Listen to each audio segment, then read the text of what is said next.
Welcome everyone to Women Warriors, presented to you by the Rotaract Club of Petaling Jaya. We are very happy and proud to support International Women's Day with this initiative. My name is Anish and I will be your host for this limited edition podcast titled Women Warriors. We are joined today by the past presidents of the Rotary Club of Petaling Jaya. In this episode, we'll be discussing their careers and unique experiences in the workplace. Introducing past Assistant Governor Rian, Hi, this is Rian.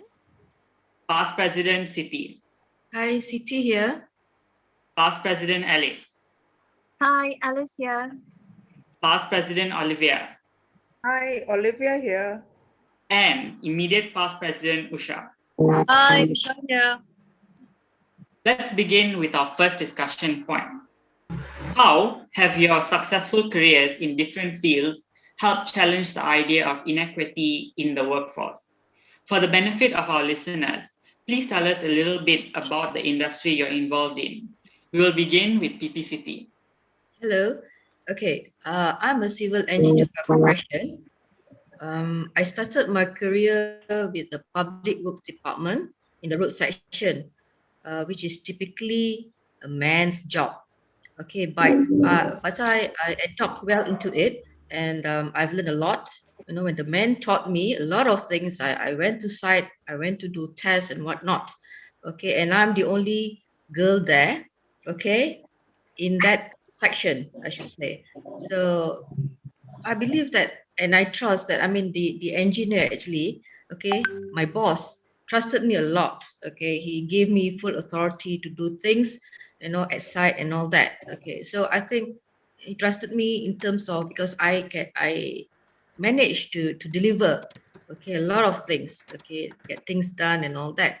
So I think the respect is there, and then you know, after a while, you know, I just wanted to try something new, a new challenge. So I went to a different environment, okay, in the telecommunication industry, and until now I'm still in the telecom industry, where also in the men's world that you know what we do is like, you know, design, erect towers and so forth.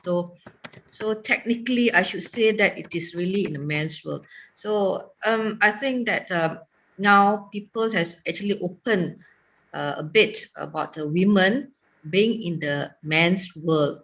Okay, we are slowly to adapt that belief that women can do and as good as men as well. Okay, so I think I would encourage more women, you know, or to do this kind of business or get involved in this line of engineering. Yeah, to encourage students, you know, to where if they're not sure where they want to go ahead, I know after their SPM or whatnot. So I think it is a right way. You know, maybe I would like to encourage more women to be in this line. You know, because I love to see women, you know, to be successful as men, and be respected, you know, like the men do, right? So I think okay, I actually have a lot to say, but I think because time is a bit of constraint here, so maybe I believe, you know, PP Olivia has something to add on because she's also involved in the business, in the property, that also in the men's you know, environment around her. Yeah, to you, PP Olivia. Thanks, Siti. I started my career in the various industry, but one of the key sector that I was in is property. I start to evolve more on the property side, more from the construction in the early year 2000 onwards. It is a man dominant industry. I am involved not on the civil engineering, but more from the construction to business development. The time I have to chair the meeting, and in the whole table, we have all the men, and I'm the only ladies. So, and it is not an easy task because there is a when we started in early 2000, we also being seen as women, being seen that weaker than the men. So, but through education today, women speaks on the substance, facts, figures, and knowledge and experience, and we gain respect from the men. So the journey has gone to today. I also have led a group of sales team and derive a set of like a strategy, marketing strategy, and all. And I chair and lead them. And today I see more and more ladies joining the industry. I think the world has changed and is more evolving now, and there's a quality in gender in my industry, in my sector now. So we see good signs of more lady leaders and lady architects, lady engineers in our sectors. So that's what I want to share. Thank you, PP Oli. Very interesting opinions, and I've gained a lot of knowledge from this question itself. Following through from that, I would like to give a quick shout out to Supermom Bakery, a community project by Rotary Club of Petaling Jaya, in collaboration with PPB Group and operated by Beauty Food. This project aims to uplift and raise the socio-economic status of deserving single mothers with young children. The bakery, located at SS24/1 Taman Mega, 47400 Petaling Jaya, Selangor, is near LRT Kelana Jaya. They sell delicious baked goods, cakes, hot coffee, and tea. There are also comfortable seating arrangements in the bakery to enjoy your food and drinks. The project aims to equip our supermoms with baking and business skills so that they can bake at home or work at an establishment to earn extra income to support their family. Eventually, we hope that our supermoms have this avenue as a better way to enjoy life. Head over to the bakery and show your support. Next question. Are female leaders who employ a firm, strong, and direct approach respected the same way as their male counterparts, especially in an environment heavily populated by men? For this question, PPCT will begin. All right, thank you, Anish. I tend to agree with that statement. Okay, so women who are directly involved in this kind of environment, okay, they are well respected. Okay, but then again, there are some reservation, okay, by the men, because in certain ways, the way they think that, I should say that in certain business, okay, they have reservation sense that certain dealings is difficult to talk to women. You see, it's difficult to explain over here. Okay, so in terms of business sense, sometimes they would still prefer to talk to another man. Okay, so it may not, it's not proper for me to say it here. Okay, so, but I think the other may, like maybe people already may understand what I'm trying to say. Okay, maybe Alice. Okay, so what I'm trying to say is that yes, they do respect us as a businesswoman or as a leader in the man, what you call it, populated by men, the environment, okay, the working environment. Yes, they do. Okay, but like I say, they are cautious in a certain way when they talk certain terms with you. You see, they would still prefer to talk to another man. All right. Okay, so I hope that answers the question. But in general, yes, they do. They do. They do have the respect from the men, actually. Yes. Olivia, like to add anything? It can be true. Sometimes some more confidential discussion, they prefer to speak to the man. Bigger decision, they prefer to speak to the man. Because the society still perceive the woman as weaker and not having the wisdom to make the right decision. For certain bigger plan. That's my view. I totally agree with you. Thank you. Can we have Yeah. PP Usha next? Thank you. Yeah, I'd like to add to that as well. I do agree with the statement, but not so much because of what I've experienced, because I'm in training and corporate recovery debt. And in these two areas, actually, like for example, training, it's equal. There's men trainers, women trainers, even training providers who own training companies. There's an equal amount of men and women. So directly, I have not encountered or experienced any inequality. But just what I wanted to add is like from my observation, like for example in politics, I feel that in every country, almost more so in Asian countries, there's no equality in terms where politics is concerned. If you see, like I think not even 20% of ministers or top positions in politics is a woman. They're all men. And also I feel like when a woman in politics makes a mistake, she's highlighted much more than if a man makes a mistake. So that's what I wanted to add. So that's my input to the question. Thank you. PP Rian next. Actually, for me, my background, I have been in the financial industry for more than 10 years. And the last 2 years, I actually have ventured into another line of business, actually related to stock market analytics company. It's an IT company. I would say that for this particular industry, again, it's very male dominated. But then again, as things has changed, I believe that now that I'm actually leading the business development, I find that, they are starting to really accept the level of thinking, the maturity, just like what PP Olivia have said, that, we are already almost at par when it comes to certain business decisions and the way of dealing with certain business. So for me, I find that in the field of the IT and business development, I find that there is actually a very good chance for a lady to be the next level a leader. Yeah. Wow, it's really good that we are moving in the right direction. Before we turn to a different question, we are back with another amazing project that we are proud to support.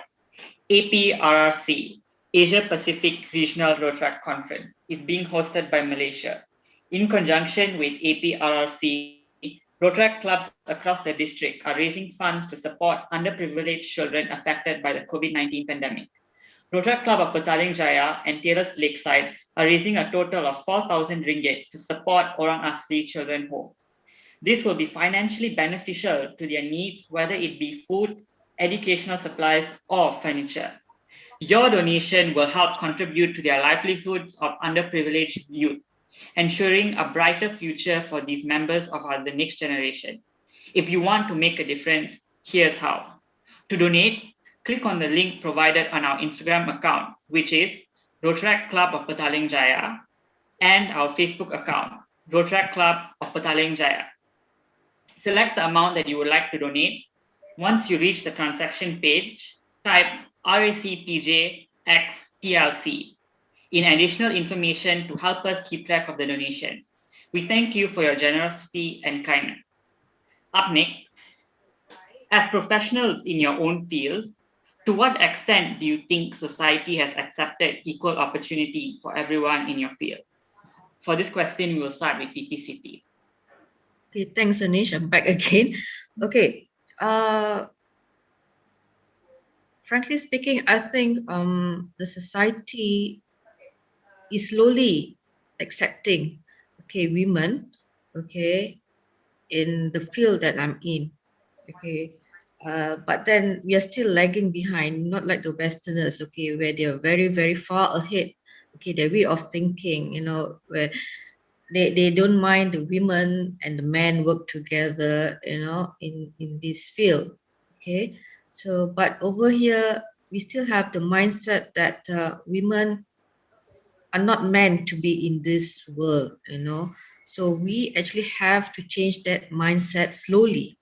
And I believe slowly and eventually it will happen. It's just a matter of time. It may take another 10 years, 20 years or so, you see. people still think that I'm talking about if the elderly may think that women should stay at home, take care of the family, and all that.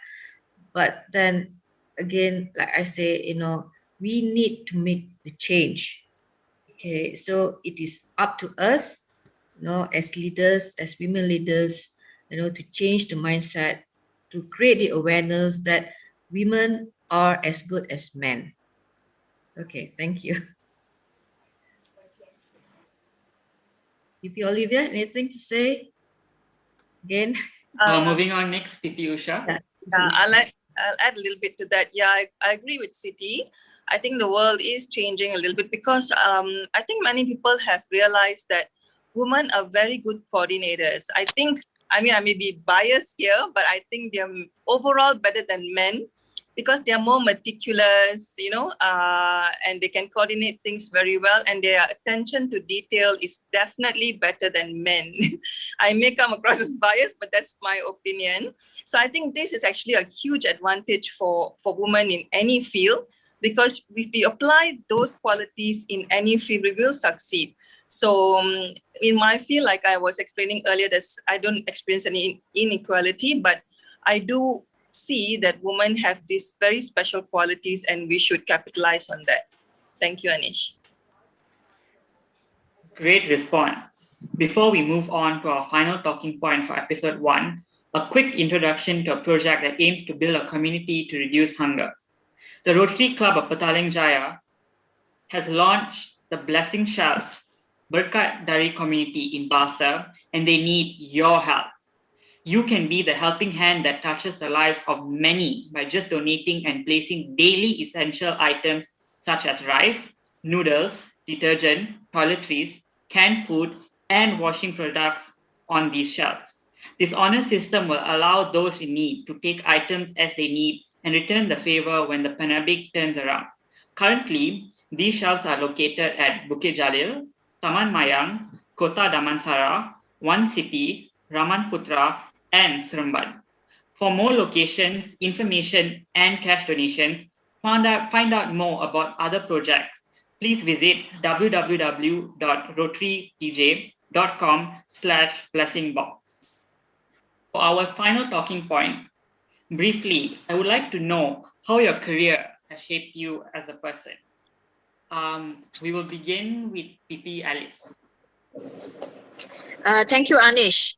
So being in the skincare industry and the beauty in the beauty industry for 28 years, in this industry where daily I interact with customers, mostly women, and also I work with mostly women. So, and women are very sensitive and very delicate also, at the same time very creative, so in this industry it has taught me to be a very a person who listens. So one of the strong point that I gained over the years is to listen, because and by listening I can provide solutions for my clients. So, and also listening, don't just listen, but listening has to be patient to listen and not to interrupt, so that I could hear what actually is in their mind and in their desire. So it taught me to be a very much patient person. And also it gives me ever ready serving mindset. So in this industry, in the beauty industry, it's all about serving. So regardless of whether you are in which level in the beauty industry, the mindset is to serve the client and to listen and to be patient. And this also, as I grow in this industry, I learn to be considerate and consider. That means I need to consider their feelings before I speak, and that helped me to always word my saying. I have to be very careful about how I say it, how I put it through, so it cannot. Sorry, I think we're having some technical difficulties. For the time being, shall we move on to PG Rian? Very strong, and you don't go. No, your skin is very terrible. Sorry? PG Alice, are you still there? We'll yeah, not I'm speak for a while. Just go back about like 30 seconds. okay. So it also help me to be considerate about the feelings of the other person. So with this consideration, I tend to word my words better before I speak them. Okay. Moving on to PhD Rian. Thank you, Anish. I mean, as I have shared, I'm actually in a financial services, so financial line for more than 10 years. I'm actually dealing with a lot of customer. So what I have actually learned and through this experience, I find that actually result oriented is very important because when we actually deal with customer, whatever you promise, whatever you notes have agreed to deliver, I find that if you can do it, it's really something that you must do it and something which I learned as well. So result oriented. And also I find that through this particular exercise and the work that I'm doing, I find that ladies are very good at multitasking. And that is also one of the very strength of the women. So I find that yes, actually through this particular work, as a homemaker, sometimes we have to take care of the house and also take care of the business and take care of the customer. Multitasking actually one of the very key, I would say, talent that we have as a woman. Yeah. Thank you, PhD Rian. Next up, we'll have PP Olivia.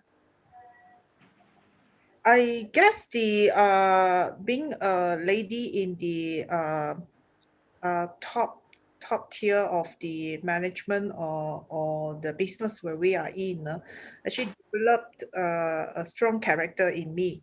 So over the years, I developed the strength similar with like a man in overcoming problems and how to tackle issues. So there's a spirit in me that I am positive all the time. There will be no failure. So in order to be able to be competitive in the industry. So that's where the women has been positioned into the man dominance industry that it actually shaped us having the values that the men have. So that's where I want to share. Okay, thank you, PP Oli. Next, we'll have PP Usha. Hi, everyone. Actually, when I started off my career, before I ventured into business, I was always in sales. Lastly was pharmaceutical sales. So I think that the sales part of it is what shaped me, because in sales, especially retail sales like pharmaceutical, we've got to go to each clinic or private hospital, see the doctors. And I think if you notice now, for pharmaceutical sales, there's more women than men. And there's a reason for that. It's because I think women know how to read body language. So when they are somewhere, maybe men are not so good at it, but women can read body language. So they know that if the person is not so interested in talking or tired, they change the topic and everything. So I think my work experience in sales over the years has really taught me that part. One thing is how to read body language, which I think is inbuilt in all women, and also communication. Like it teaches you, and that also helps me in the business side now, because there's not a lot of different characters out there, right? So in sales, you don't have a choice. If you have to see them, you have to see them. You know, you can't choose who you're going to see. So over the years, I think I've been exposed to so many characters, and which has taught me how to communicate. Overall, I'm not a very aggressive kind of person or anything like that, but I get things done, you know, in my own way. So I think communication for me is a key area that all women should focus on, which I focus on a lot actually. So that's all from me, Anish. Thanks. Last but not least, PP City. Yeah, thanks, Anish. It helped me in my career. I mean, present, past career has helped a lot. Okay, I'm developing where I am today. All right, I mean, in the men's business and all that, I learned a lot. Okay, to think like a man, and I agree with every one of you. Okay, so it is very challenging. Okay, and of course, you know, how should I put it? Okay, it gives me the dare, you see, I mean, I dare to do things, okay, like maybe it's like say some wiring works I can do, you know, I dare to climb the roof, you know, otherwise I may not dare to do so, you see. So I have no issues and all that. So I'm not afraid to do man's job, actually, you see, and it makes me become tougher indirectly, you see. So I think it's a good thing that I am involved in this environment. I'm very thankful to my late father, okay, who actually challenged me to take up engineering, you know, as a profession last time. Thank you. Amazing. I'm so excited that we are doing our part to celebrate International Women's Day. To wrap things up, I've been very inspired by the stories and knowledge that I have gained from this episode. You can stay tuned for episode 2 in a few short days on our social media platforms. Our Instagram account, which is Rotaract Club of PJ, and our Facebook account, which is Rotaract Club of Petaling Jaya, where we will talk about our families. Until then, my name is Anish and see you in our next episode. Be kind to each other and stay safe. Bye.